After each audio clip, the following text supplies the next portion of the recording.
तो आज से हम स्टार्ट करने वाले हैं बायोकेमिस्ट्री। और बायोकेमिस्ट्री के अंदर हम सारे जितने भी बायोमोलिक्यूल्स है, जितने भी कंपाउंड्स है, उन सभी को बहुत ही ज़्यादा डिटेल में डिस्कस करने वाले हैं according to assistant professor exam.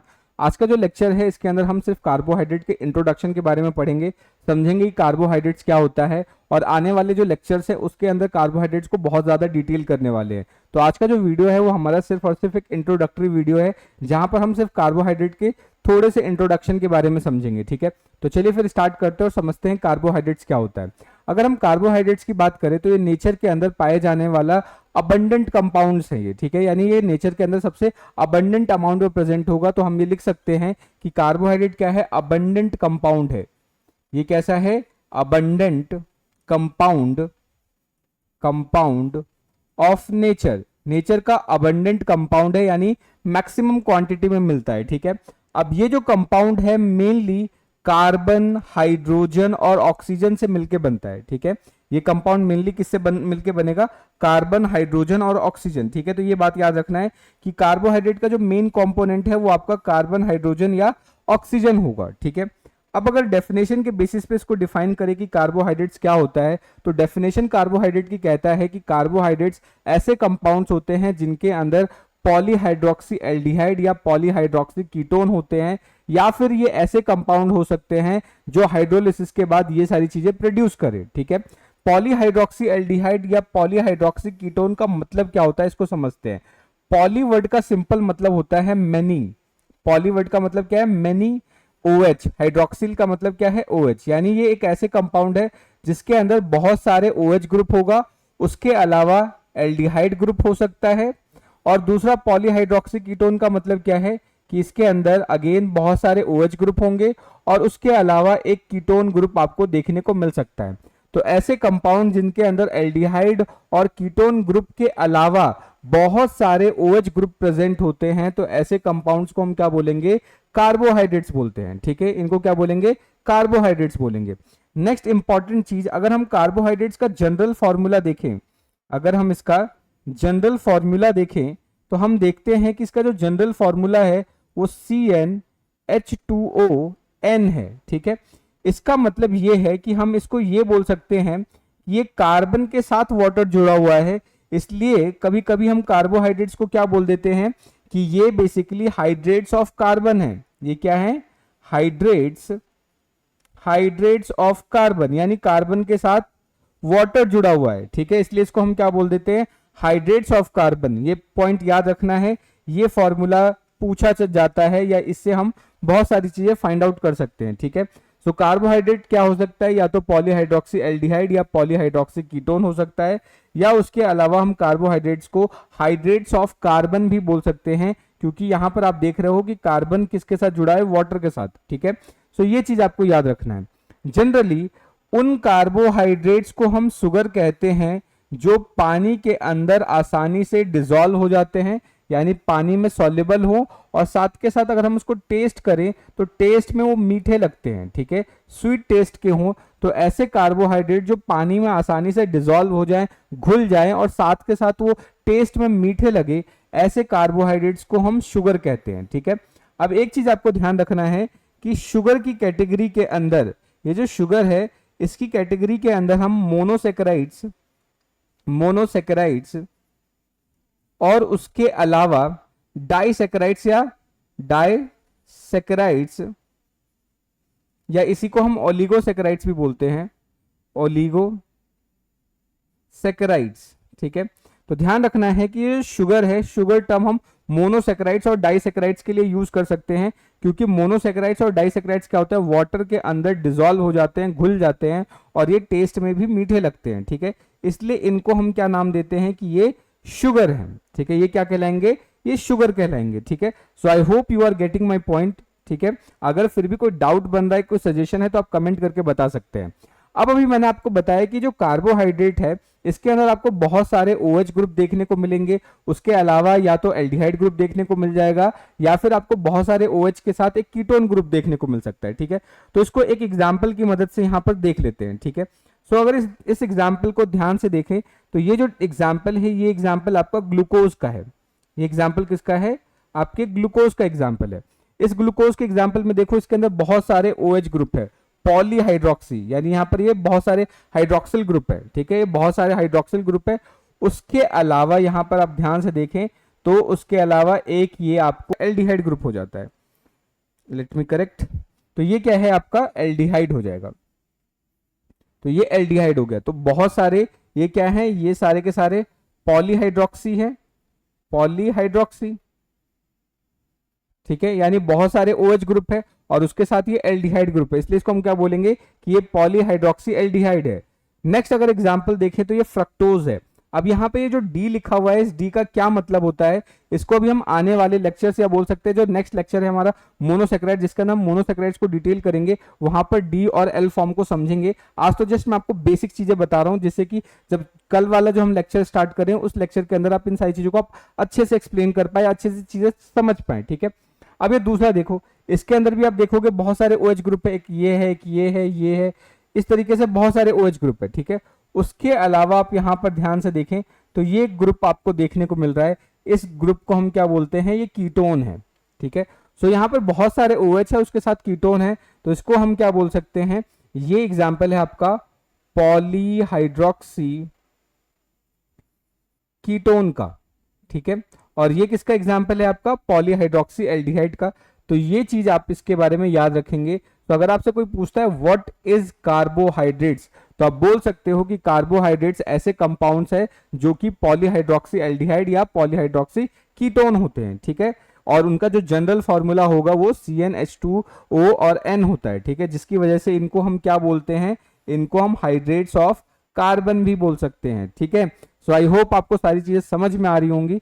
अगर नहीं आ रही है, कोई भी एक ऐसा पॉइंट है जो समझ में नहीं आ रहा, तो आप कमेंट करके पूछ सकते हैं। अगर हम ये सारे बेसिक्स को अभी से लेके चलेंगे, सारी चीजों को अच्छे से क्लियर करके चलेंगे, तो बायोकेमिस्ट्री देखना मैं आपके लिए एकदम ऐसा बोल सकते हैं कि चाइल्ड प्ले बना दूंगा, एकदम आसानी से सारी चीजें समझ पाएंगे। ऐसा कोई सा टर्म नहीं है जो टफ लगेगा आपको, ठीक है। सो हम सारे वर्ड्स को एकदम अच्छे से तोड़ तोड़ के समझेंगे, जिससे बायोकेमिस्ट्री आप एकदम ऐसे चाट जाओगे, ठीक है। तो ये तो हो गया हमारा फर्स्ट स्लाइड, जिसके अंदर हमने कार्बोहाइड्रेट्स के डेफिनेशन को समझ लिया। तो everyone is on same page. तो चलिए फिर अब आगे बात करते हैं, ठीक है। अब हम बात करते हैं फंक्शन ऑफ कार्बोहाइड्रेट्स, कि बॉडी के अंदर कार्बोहाइड्रेट्स क्या फंक्शन परफॉर्म करता है, कार्बोहाइड्रेट्स ना हो तो क्या होगा, और ये हमारी बॉडी के अंदर बेसिकली क्या फंक्शन परफॉर्म कर रहा है। तो अगर हम ध्यान से देखें, जो आजकल हम हमारे जो डाइट है, ठीक है, डाइट के अंदर जो मैक्सिमम अमाउंट में आपको जो मिलता है, जो मैक्सिमम अमाउंट में आपके डाइट में प्रेजेंट होता है, वो कार्बोहाइड्रेट ही प्रेजेंट होता है, ठीक है। सो हम बोल सकते हैं कि ये क्या है, एक अबंडेंट डाइटरी सोर्स है। अबंडेंट डाइटरी सोर्स का मतलब कि हमारे खाने में सबसे ज्यादा जो अमाउंट होता है वो कार्बोहाइड्रेट्स का ही होता है। और कार्बोहाइड्रेट जब ब्रेक होता है तो ये आपको 1 ग्राम अगर कार्बोहाइड्रेट्स ब्रेक होगा तो आपको 4 कैलोरी की एनर्जी मिलती है। सो ये क्या है, ब्रेक होने से 4 कैलोरी पर ग्राम की एनर्जी प्रोवाइड करता है, ये चीज आपको याद रखना है, ठीक है। उसके अलावा ये जो कार्बोहाइड्रेट्स है बाकी दूसरे ऑर्गेनिक कंपाउंड्स के प्रिकर्सर की तरह वर्क करते हैं। प्रिकर्सर्स का मतलब जिनकी मदद से बाकी दूसरी चीजें बन सकती हो, ठीक है। सो क्या है, ये प्रिकर्सर है। तो प्रिकर्सर किसके हैं, फैट के हो सकते हैं, अमाइनो एसिड्स के हो सकते हैं, ये चीज आपको याद रखना है। अब ये फैट और अमाइनो एसिड के कैसे प्रिकर्सर्स होते हैं, इनको भी हम आने वाले लेक्चर्स के अंदर डिटेल करने वाले हैं, ठीक है। तो अभी फिलहाल ये समझना है कि कार्बोहाइड्रेट्स क्या होते हैं, प्रिकर्सर्स होते हैं, ठीक है। नेक्स्ट बात करते हैं, अगर हम बात करें कि कार्बोहाइड्रेट जब प्रोटीन और लिपिड के साथ मिल जाता है और उस कंडीशन में क्या बनाता है, आपका ग्लाइकोप्रोटीन और ग्लाइकोलिपिड्स बनाएगा। यानी जब कार्बोहाइड्रेट्स के जो डेरिवेटिव्स होते हैं, जो प्रोटीन और लिपिड्स के साथ जब मिल जाते हैं, तब वो क्या बनाते हैं, ग्लाइकोप्रोटीन या ग्लाइकोलिपिड्स बनाते हैं, ठीक है। अब ये जो ग्लाइकोप्रोटीन और ग्लाइकोलिपिड्स है, बेसिकली ये हमारे सेल मेम्ब्रेन का बहुत ही इंपॉर्टेंट रोल प्ले करते हैं, या सेल मेम्ब्रेन का एक इंपॉर्टेंट कंपोनेंट है, ठीक है। तो ये चीज आपको याद रखना है। तो ये स्ट्रक्चर ऑफ सेल मेम्ब्रेन के बनाने में हेल्प करते हैं, ये चीज आपको याद रखना है। उसके अलावा cell growth, cell adhesion, cell recognization, fertilization, ऐसे बहुत सारे फंक्शंस में कार्बोहाइड्रेट हेल्प करते हैं, ठीक है। ये चीज आपको याद रखनी है। नेक्स्ट, बहुत सारे ऐसे ऑर्गेनिज्म हैं जिसके अंदर जो कार्बोहाइड्रेट है वो उनका स्ट्रक्चरल कंपोनेंट बनाते हैं। फॉर एग्जांपल ऑर्थोपोड्स हो गया, इनकी बॉडी का जो एक्सोस्केलेटन है वो कार्बोहाइड्रेट्स का बना हुआ होता है, काइटिन हो गया, ये सारे क्या है, कार्बोहाइड्रेट्स हैं। तो कार्बोहाइड्रेट्स का बनता है। तो आपको ये याद रखना है कि बहुत सारे ऑर्गेनिज्म के अंदर ये जो आपका कार्बोहाइड्रेट है वो क्या बनाता है, एक्सोस्केलेटन का फॉर्मेशन करता है। फॉर एग्जाम्पल हम कॉकरोच की बात कर सकते हैं। इसके किसके बारे में बात कर सकते हैं? कॉकरोच के बारे में बात कर सकते हैं। इसके एक्सोस्केलेटन यानी ऑर्थोपोड्स का जो एक्सोस्केलेटन है ये बनाता है, ठीक है। उसके अलावा सेल वॉल में भी ये हेल्प करता है, यानी स्ट्रक्चरल फॉर्मेशन में हेल्प करेगा, ये चीज याद रखनी है। नेक्स्ट अगर हम बात करें तो बहुत सारे इसके अंदर क्या होगा, फाइबर्स इंक्लूड होते हैं प्लांट के अंदर। उसके अलावा एक्सोस्केलेटन बनाएगा, सेल वॉल बनाने में हेल्प करेगा माइक्रो ऑर्गेनिज्म के। तो ये सारी चीजें आपको याद रखनी है, ठीक है। नेक्स्ट इंपॉर्टेंट चीज कि कार्बोहाइड्रेट को स्टोर भी किया जा सकता है, और कार्बोहाइड्रेट जब एनिमल्स में स्टोर होता है तब वो ग्लाइकोजन की फॉर्म में स्टोर होता है, ठीक है। अब ये जो ग्लाइकोजन की फॉर्म में स्टोर होता है ये इसलिए स्टोर होता है ताकि कभी इमरजेंसी सिचुएशन हो, बॉडी स्टार्वेशन में जा रही हो, तो उस कंडीशन में ये इसको एनर्जी प्रोवाइड कर सके, ठीक है। और सबसे इंपॉर्टेंट चीज कि कार्बोहाइड्रेट को हम इंस्टेंट एनर्जी सोर्स भी बोलते हैं, ठीक है। कार्बोहाइड्रेट्स क्या होता है आपके? कार्बोहाइड्रेट्स इनको हम इंस्टेंट एनर्जी सोर्स कहते हैं, ठीक है। क्योंकि ये बेसिकली क्या कर रहे हैं, आपको इंस्टेंट एनर्जी प्रोवाइड कर रहे हैं, ठीक है। जैसे मान लेते हैं आपने देखा होगा गर्मियों में भी, जैसे गर्मियां सीजन स्टार्ट हो गई है तो अब वो ग्लूकोन डी का ब्रेक आना स्टार्ट हो जाएगा, और उस ग्लूकोन डी में आपने देखा होगा कि बच्चे के अंदर वो जो सूरज है वो बच्चे से पूरा एनर्जी चूस लेता है, और घर जाके बस ग्लूकोन डी का एक सिप मतलब कि पूरा का पूरा ग्लास पीता है और बस तुरंत एनर्जी आ जाती है, ठीक है। तो ये क्या कर रहा है, इंस्टेंट एनर्जी प्रोवाइड कर रहा है, ठीक है। इंस्टेंट एनर्जी प्रोवाइड करने के लिए हम इसको यूज कर सकते हैं। सो आई होप आपको इसका पूरा फंक्शन अच्छे से समझ में आ गया होगा। अगर डाउट बन रहा है, अगर कोई सजेशन है, आप कमेंट करके बता सकते हैं, ठीक है। ये जो डायग्राम आप देख रहे हो ये बेसिकली सेल रिकॉग्निशन के लिए है। जनरली फर्टिलाइजिन और एंटी फर्टिलाइजिन रिएक्शन जब होता है स्पर्म और एग के बीच में एक रिएक्शन होता है जिसको हम बोलते हैं fertilizin and anti fertilizin reaction, ठीक है। ये जो फर्टिलाइजिन एंटी फर्टिलाइजिन रिएक्शन है ये बहुत ही इंपॉर्टेंट रिएक्शन है, क्योंकि इसी रिएक्शन की मदद से जो स्पर्म है वो बेसिकली ओवा तक पहुंच पाता है, उसको आइडेंटिफाई कर पाता है, ठीक है। अगर ये रिएक्शन रुक जाए तो बेसिकली क्या है, स्पर्म आइडेंटिफाई ही नहीं कर पाएगा कि ओवा को, ठीक है। ये आइडेंटिफिकेशन के लिए हेल्प करता है, सेल के रिकॉग्निशन में ये हेल्प करेगा, ठीक है।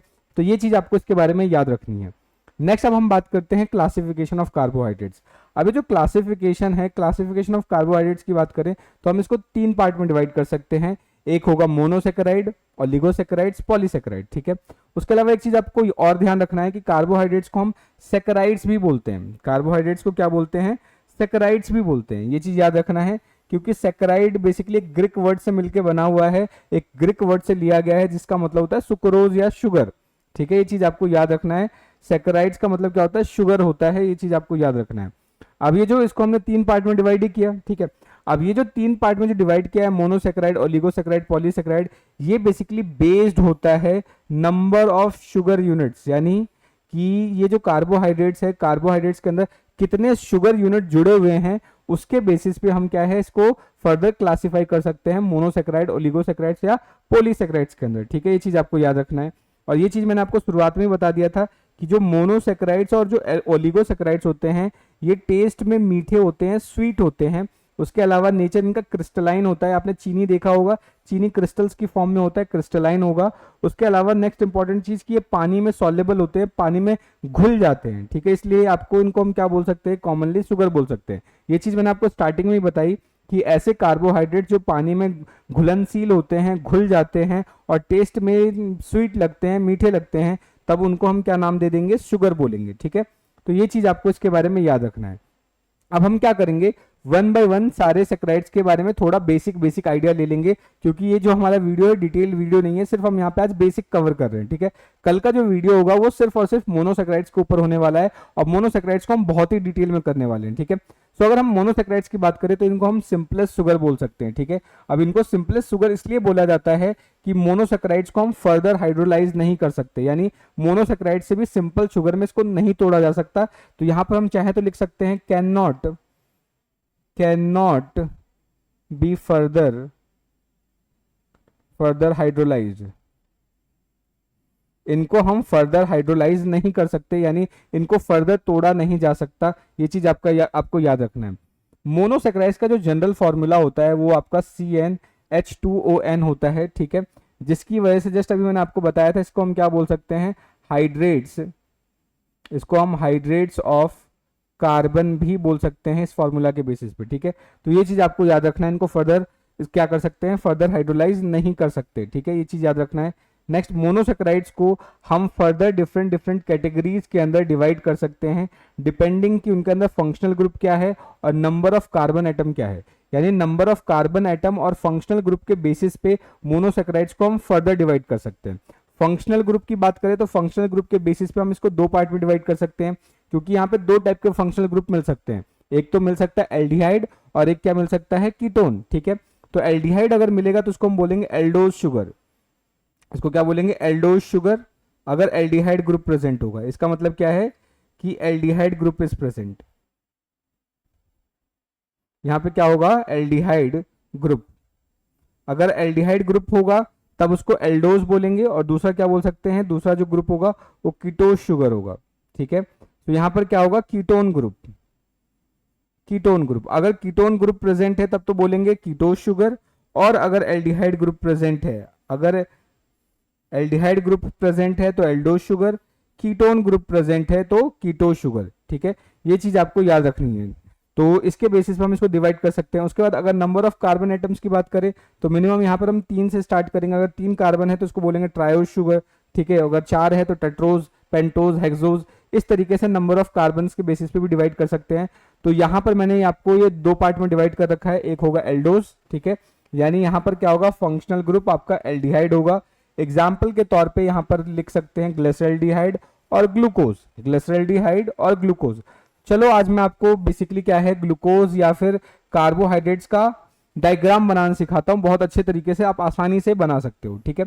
तो सपोज करो हम बात करते हैं ग्लिसरॉल्डिहाइड की, ठीक है, अभी हम क्या बात कर रहे हैं, ग्लिसरॉल्डिहाइड की। तो ग्लिसरॉल्डिहाइड बेसिकली क्या है, एक 3 कार्बन कंपाउंड है, ठीक है, 3 कार्बन कंपाउंड होगा, ये चीज याद रखना है।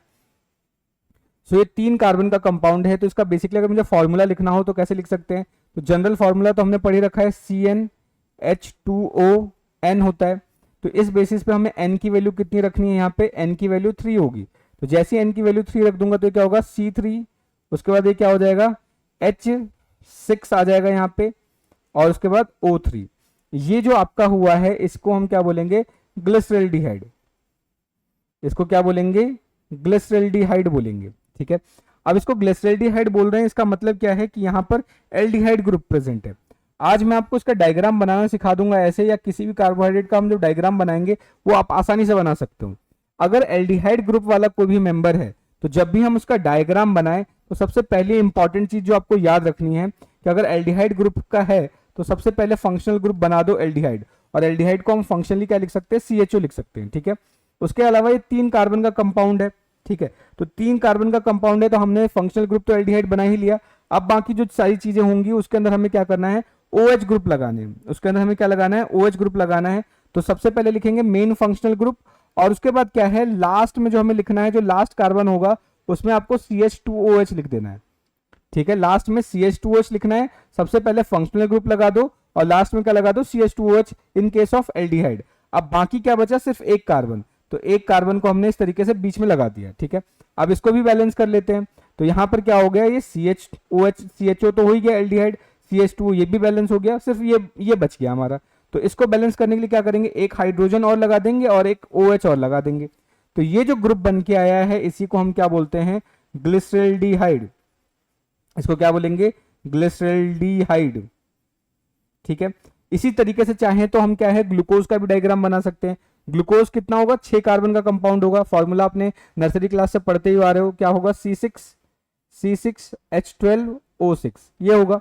अब इसको बनाएंगे कैसे, तो 6 कार्बन का कंपाउंड है तो सबसे पहले हमें क्या बनाना होगा, क्योंकि ये एल्डिहाइड ग्रुप कंटेनिंग कंपाउंड है, ठीक है, तो सबसे पहले हम फंक्शनल ग्रुप बनाएंगे। तो एल्डिहाइड ग्रुप हमने बना दिया CHO, ठीक है।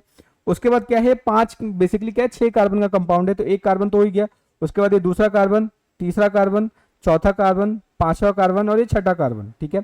तो 1 2 3 यानी इसको C1 1 2 3 4 5 और ये 6 कार्बन है, ठीक है।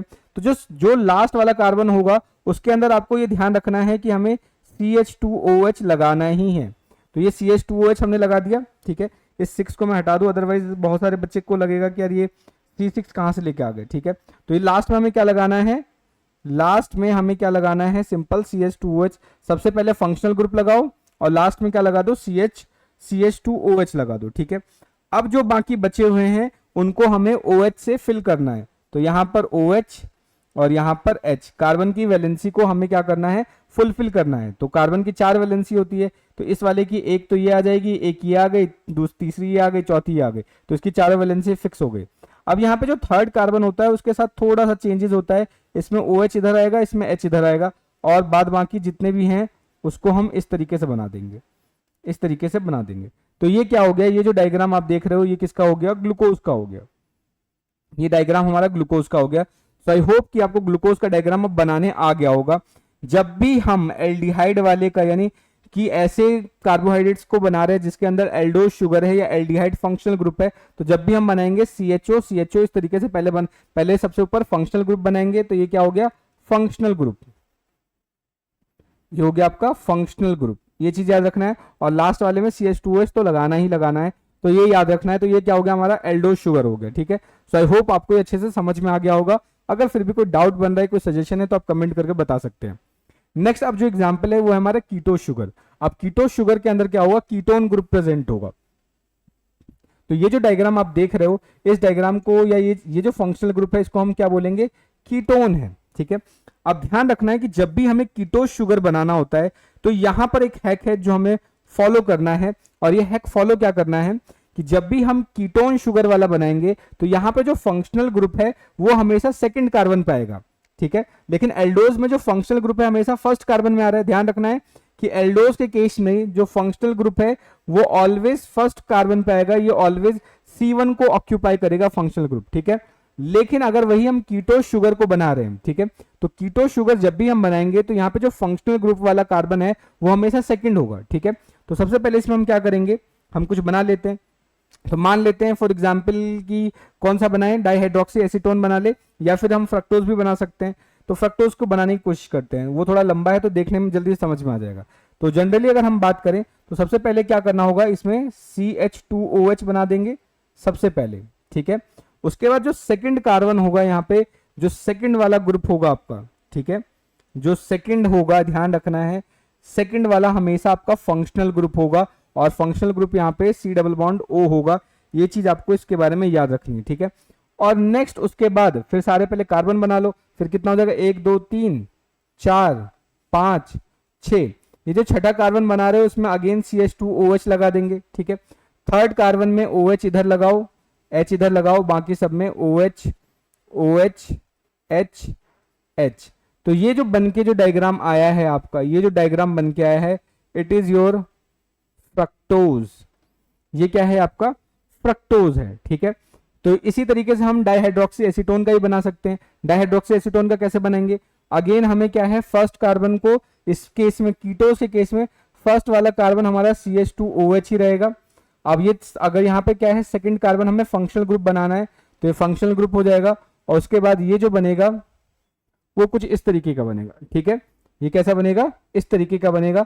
तो इस तरीके से इसके क्या है, इसको क्या बोल देंगे, ये आपका डाइहाइड्रोक्सी एसीटोन हो गया। तो कीटोज में याद रखना है कि फंक्शनल ग्रुप हमेशा सेकंड वाले कार्बन पे ऑक्यूपाई करेगा, फंक्शनल ग्रुप हमेशा सेकंड पे, यानी जो कीटोज ग्रुप है वो C2 पे ऑक्यूपाई करेगा, ये याद रखना है। और इसमें एल्डोज में ये हमेशा C1 पे ऑक्यूपाई करता है, फर्स्ट कार्बन पे ऑक्यूपाई करता है। तो इसी तरीके से अगर हम बनाएंगे डायग्राम तो सारे डायग्राम बहुत आसानी से बना पाएंगे। सो आई होप आपको ये अच्छे से समझ में आ गया होगा। अगर फिर भी कोई डाउट है, कोई सजेशन है, तो आप कमेंट करके बता सकते हैं, ठीक है। अब यहाँ पर मैंने यही सारी चीजें मेंशन कर रखी है कि कीटोज के अंदर जो फंक्शनल ग्रुप होता है वो कीटोन होता है, ठीक है। एग्जांपल के तौर पे हम डाइहाइड्रोक्सी एसीटोन या फ्रक्टोज ले सकते हैं। तो ये आपका डाइहाइड्रोक्सी एसीटोन है और ये वाला आपका फ्रक्टोज है, ठीक है। अब कार्बन के नंबर के बेसिस पे जो शुगर है वो बदल जाएंगे। अगर 3 कार्बन का है तो ट्रायोज शुगर बोलेंगे, 4 कार्बन का है तो टेट्रोज, 5 का है तो पेंटोज, 6 का है तो हेक्सोज और 7 का है तो हेप्टोज बोल लेंगे, ठीक है। ये चीज आपको याद रखना है। अब ध्यान रखना है कि जो ग्लूकोज है वो एल्डोहेक्सोज है, यानी क्या है कि यहाँ पर एल्डिहाइड ग्रुप है और 6 कार्बन का ये कंपाउंड होगा। और जो फ्रक्टोज है वो क्या है, कीटोहेक्सोज है, मतलब कि ये भी क्या है, इसके अंदर फंक्शनल ग्रुप कीटोन होगा और ये 6 कार्बन कंपाउंड होगा। ये चीज आपको इसके बारे में याद रखना है। तो ये जो यहाँ पर मैंने टेबल बना रखा है, इस टेबल के अंदर हम इसको डिवाइड कर सकते हैं, इधर एल्डोज शुगर हो गया, इधर कीटोज शुगर हो गया, ठीक है। अब इस बेसिस पे इसको समझने की कोशिश करते हैं। तो ट्रायोज की बात करें तो यहाँ पे ग्लिसरॉल्डिहाइड और डाइहाइड्रोक्सी एसीटोन हो गया। एल्डोज में क्या हो जाएगा ग्लिसरॉल्डिहाइड, और कीटोज में क्या हो जाएगा डाइहाइड्रोक्सी एसीटोन। वैसे टेट्रोज की बात करें तो इरिथ्रोज और इथ्रोलोज हो जाएगा। पेंटोज की बात करें तो राइबोज और राइबिलोज हो जाएगा। हेक्सोज की बात करें तो ग्लूकोज और फ्रक्टोज हो जाएगा। हेप्टोज की बात करें तो ग्लूकोहेप्टोज और सूडो हेप्टुलोज हो जाएगा। आप चाहें तो इनके जो डायग्राम है जिस तरीके से मैंने बनाया है उसी तरीके से एक बार प्रैक्टिस कर सकते हैं। उसके अलावा इसका पायरन स्ट्रक्चर भी अलग होता है जिसको हम आने वाले लेक्चर्स के अंदर सीखेंगे। अभी बस मैंने आपको एक सिंपल लीनियर स्ट्रक्चर बनाना सिखाया है, तो आप चाहें तो इन सभी का लीनियर स्ट्रक्चर बना के एक बार ट्राई कर सकते हैं, जिससे कि आप जो प्रैक्टिस करोगे तो बनाना आसानी से सीख जाओगे। ठीक है, तो ये चीज आपको याद रखना है। नेक्स्ट अब हम बात कर लेते हैं ओलिगोसैकेराइड्स की। ओलिगोसैकेराइड्स क्या होते हैं? ऐसे शुगर जिनका फॉर्मेशन 2 से 10 मोनोसैकेराइड्स के यूनिट के मिलने से बनता हो। यानी ओलिगोसैकेराइड्स को बनाने के लिए कम से कम 2 और मैक्सिमम कितने हैं 10 मोनोसैकेराइड्स यूनिट जब मिलेंगे तब जाके क्या है ओलिगोसैकेराइड्स का फॉर्मेशन करते हैं। ये चीज आपको याद रखना है। या फिर दूसरे तरीके से बोल सकते हो कि ऐसे कंपाउंड जिनको तोड़ने पे या हाइड्रोलाइज करने पे 2 से 10 मोनोसैकेराइड्स यूनिट प्राप्त हो तो उनको हम ओलिगोसैकेराइड्स बोलेंगे। ठीक है, ये चीज आपको याद रखना है। अब ये जो ओलिगोसैकेराइड्स है इनको हम फर्दर सब डिवाइडेड कर सकते हैं डिपेंडिंग कि यहाँ पे कितने यूनिट्स हैं। ठीक है, यहाँ पर क्या होगा बहुत सारे मोनोसैकेराइड्स यूनिट्स आपस में ग्लाइकोसिडिक लिंक है। जैसे यहाँ पर आप ये देख रहे हो ये जो बॉन्ड है ये भी एक मोनोसैकेराइड है। इधर ये जो डायग्राम देख रहे हो ये भी एक मोनोसैकेराइड है। अब ये मत पूछना कि डायग्राम कैसे आ गया, इस डायग्राम को आने वाले लेक्चर्स के अंदर हम समझेंगे, यानी जो मोनोसैकेराइड्स वाला डिटेल करेंगे उसी के अंदर इसको डिस्कस करेंगे। ये भी एक मोनोसैकेराइड्स है और ये भी एक मोनोसैकेराइड है। अब इन दोनों मोनोसैकेराइड्स को आपस में जोड़ने के लिए जो बॉन्ड बना रहा है यहाँ पे, ये जो बॉन्ड बन रहा है इसको ग्लाइकोसिडिक बोलते हैं, ग्लाइकोसिडिक लिंकेज बोलते हैं। तो जब दो मोनोसैकेराइड यूनिट आपस में जुड़ रहा है तो उनके बीच में जो बनने वाला बॉन्ड होता है उसको ग्लाइकोसिडिक लिंकेज बोलते हैं।